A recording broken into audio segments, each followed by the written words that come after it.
നമസ്കാരം. ധനകാര്യത്തിലേക്ക് സ്വാഗതം.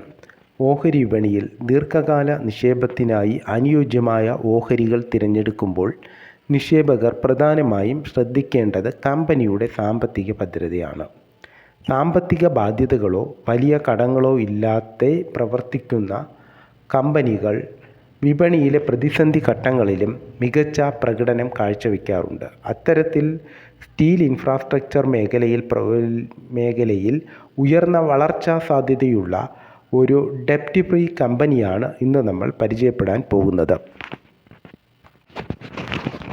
Company overview. Company name Kamdhenu limited. Kamdhenu limited infrastructure, കെട്ടിട നിർമ്മാണ സാമഗ്രികൾ, പ്രത്യേകിച്ച് TMT ബാറുകൾ, structural steel, colour coat profile ഷീറ്റുകൾ തുടങ്ങിയവ നിർമ്മിക്കുകയും വിതരണം ചെയ്യുകയും ചെയ്യുന്ന പ്രമുഖ കമ്പനിയാണ്. 1994 സ്ഥാപിതമായ ഈ കമ്പനിയുടെ ആസ്ഥാനം ഹരിയാനയിലെ ഗുഡ്ഗാവിലാണ്. ഇനി കമ്പനിയുടെ ബിസിനസ് മോഡൽ എന്തെന്ന് നോക്കാം. അസറ്റ് ലൈറ്റ് ഫ്രാഞ്ചൈസി മോഡലാണ്. അതായത് കമ്പനി നേരിട്ടുള്ള ഉൽപ്പാദനത്തേക്കാൾ കൂടുതൽ പ്രാധാന്യം നൽകുന്നത് ഫ്രാഞ്ചൈസി മോഡലിലാണ്. രാജ്യത്തുടനീളം 80ലധികം ഫ്രാഞ്ചൈസി യൂണിറ്റുകൾ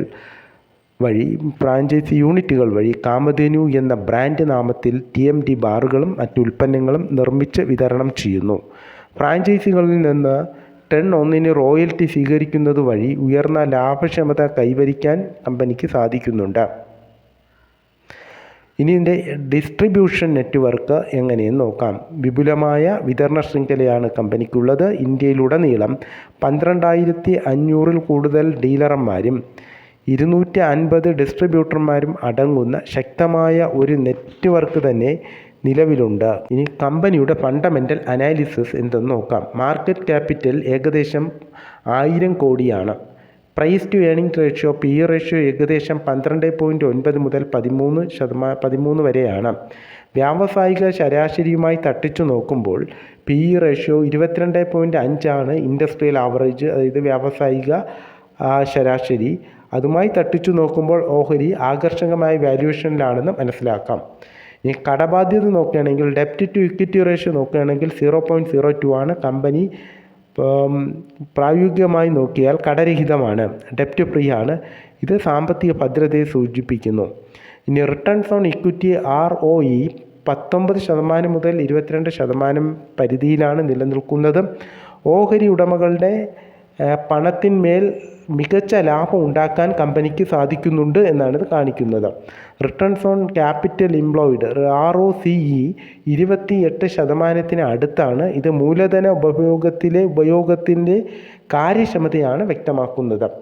ഇനി ലാഭക്ഷമത, പ്രോഫിറ്റബിലിറ്റി നോക്കുകയാണെങ്കിൽ കമ്പനിയുടെ asset light franchise business model കാരണം പ്രവർത്തന ചിലവ് കുറയ്ക്കാനും ഒരു സുസ്ഥിരമായ ലാഭവിഹിതം ഉറപ്പാക്കാനും കമ്പനിക്ക് സാധിക്കുന്നുണ്ട്. ടെക്നിക്കൽ അനാലിസിസ് ആണ് ഇനി നമ്മൾ നോക്കുന്നത്.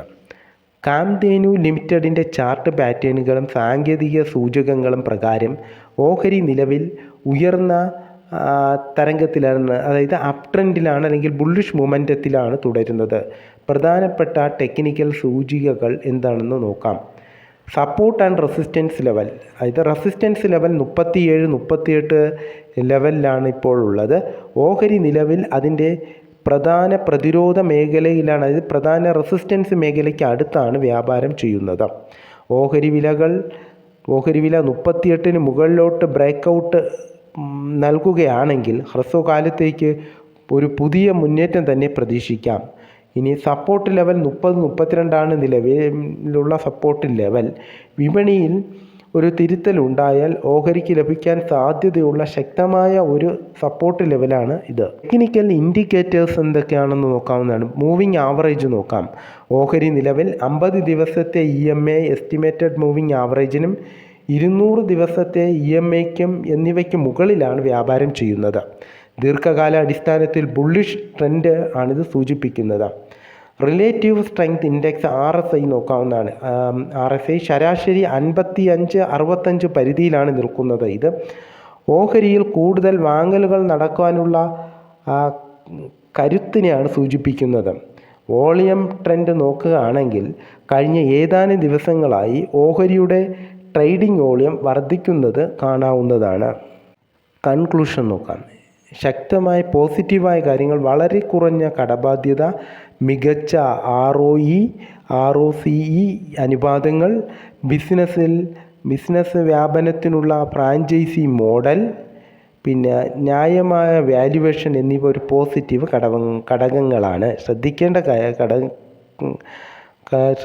കാര്യങ്ങൾ: നിർമ്മാണ സാമഗ്രികളുടെയും സ്റ്റീലിൻ്റെയും ആഗോള ആഭ്യന്തര വില വ്യതിയാനങ്ങൾ കമ്പനിയുടെ ലാഭക്ഷമതയെ ബാധിച്ചേക്കാം.